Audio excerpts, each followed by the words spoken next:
I've done a few videos on this channel talking about how to repair holes in various different types of wall, whether that's cement rendered or plasterboard. And I've used various different products from easy fill right through to pro roll. And for the pro roll, I got a load of grief on Facebook. Guys, that was only meant to be an experiment. But I've had a load of repairs to do on this kitchen renovation, from cracks in the wall after the steels went in to rechanneling for the electrics. And for all of these, I revisited an old product I haven't used for years, and the results were very interesting. And so that's the point of today's video. I want to explain a few of the techniques I've used to patch repair walls and plasterboard on this project, from the completely mad to the more traditional, the tools I've used and how to navigate the perplexing array of fillers on the market so that you can find the right filler for your job.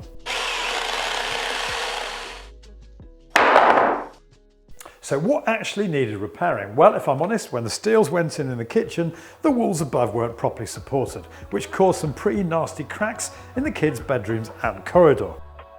In the kitchen itself, I had holes to fill in the ceiling because, well, I put some of the lights in the wrong place. And we had two cables we couldn't connect power to because we couldn't find the other end. So we've had to reroute the cables. And finally, we decided after all that we needed under cabinet lighting because otherwise there was a big shadow under the units, and that required another load of holes cut in our freshly painted walls. So what sort of filler should you use? Well, my go-to filler for the last 10 years has been Easy Fill, the version you mix with water. And there are different types depending on how quickly you want it to set and I suppose the size of your job. And I've always particularly liked this one that comes in 5 1 kilogram bags. So you've not got loads going off if you've only got a small job to open one bag for. Occasionally I've deviated to other products like this. And I've also used TOOLKIT. And in my son's room, when he decided he wanted the world map transfers taken off his wall, which took all the paint with it, I found a tub of this, which worked pretty well. But this time around, I had nothing lying around that was in date. If it has gone out of date, like this, for example, you can either find it takes too long to set, or in the case of some products like, for example, plaster-based multi-finish or board finish, it can set too quickly. So I popped down to the DIY store in my local village and picked up a box of this, which I haven't used for years. I don't know why, I think I got into my head that this stuff was inferior to the likes of TOOLKIT or Easy Fill. But like that snagging version of the Easy Fill, this also comes in small bags, which I think is a really good idea for us DIYers. Meaning you've only got this much to worry about going off if you only need a small amount for a particular job. But what are the other options that you've got? If you're an occasional DIYer, the sheer range of products on the market can be quite intimidating, not to mention confusing. As you can see from everything on offer when I popped into Brewers the other day. Unsuccessfully as it turned out, for these LED profiles that need painting.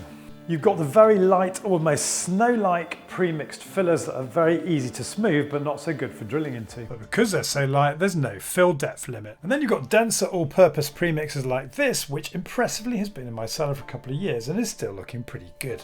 And then you've got tubes of filler like this, which I tend to steer clear of because of problems I've had with shrinkage in the past. So that's why I've always favoured these powdered fillers, because I've never had a problem with shrinkage. But let's have a look at a few of the things that might put you as a DIYer off using one of these products. Firstly, the convenience that comes with having a pre-mixed filler like this. Well, come on guys, it only takes you a few minutes to mix this stuff. What about the skill level of getting the mix exactly right? Well, Tetrons say it takes 2 to 2.5 parts of powder to 1 part of water. So you can follow a formula to get it bang on. Although I've never actually done that, particularly when mixing small quantities. For me, it's all about not leaving the mix too sloppy, for want of a better word. Almost putting as much powder in as you dare whilst keeping it nice and malleable. The golden rule is to start with as small amount of water as you can, because you tend to get through and mix accidentally far too much filler if you pour the filler into a large body of water. Or like I've shown in a few previous videos, to keep control of the amount that you're mixing, you can put the powder into the pot first and then add the water to the powder.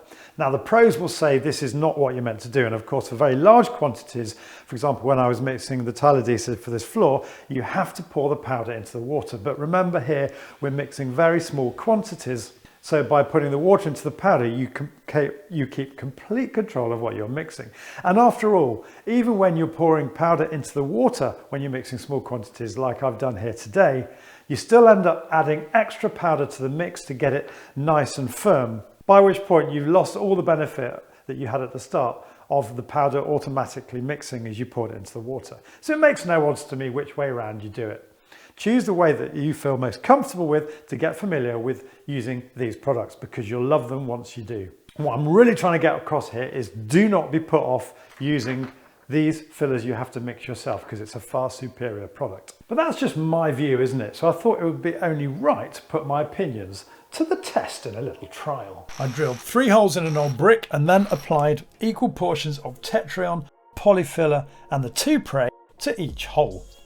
And 24 hours later, the results are quite interesting. So I made a big song and dance about shrinkage. The Tetrion is pretty much flat, maybe a tiny bit of shrinkage in the middle. The polyfiller, ooh, that's not looking very good at all, is it? Just look how much that's shrunk. And the Toupret, well, again, you can see a little bit of shrinkage, but not too massive. But where this becomes really interesting is when we test out the solidity of the set filler. The Tetrion, as you'd expect, is rock hard. The all-purpose polyfiller is really not that impressive, but I'm going to give it the benefit of the doubt and say maybe it's because it's so old. And the Toupret, it's pressed in so easily, that's really disappointing.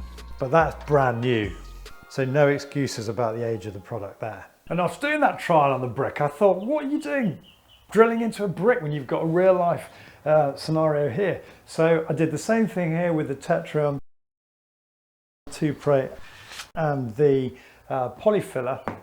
The Tetrion is absolutely fine. I can sand that down now, as you'll see in the rest of the examples in a minute.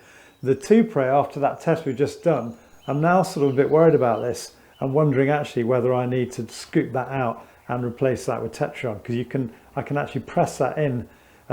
Fair enough, it does say on the instructions that you need to fill on a hard surface behind, which I haven't done here.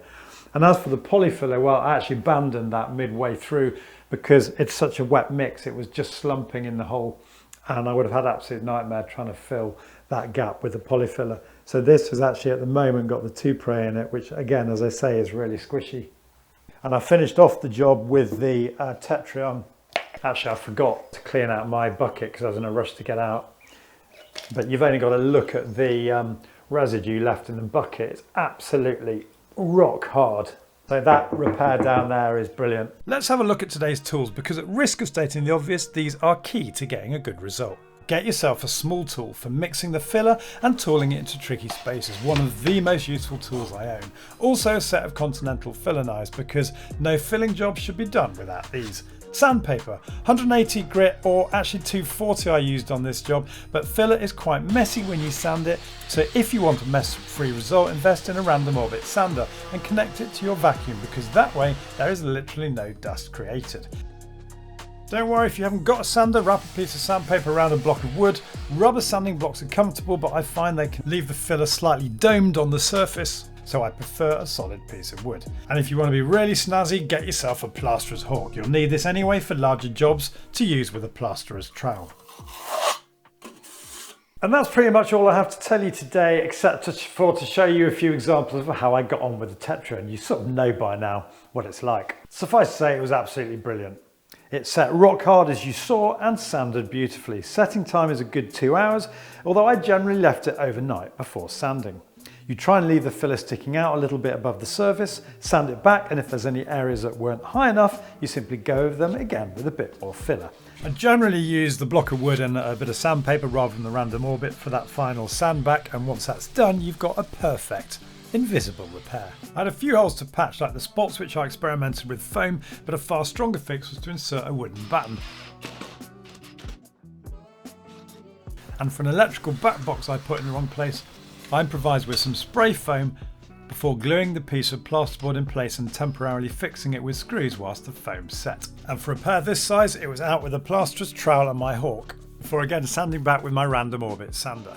Going back over with more filler to sort out some minor imperfections before sanding one final time, and then painting for an invisible repair. And in the kids' bedroom, we had some pretty massive areas, as I said, to fill, as well as smaller cracks, and the Tetrion worked great for both. For big areas, I upgraded to my plasterer's trowel and hawk. For smaller areas, one of the Continental filler knives. They say apply in layers of no less than 3mm and no more than 10.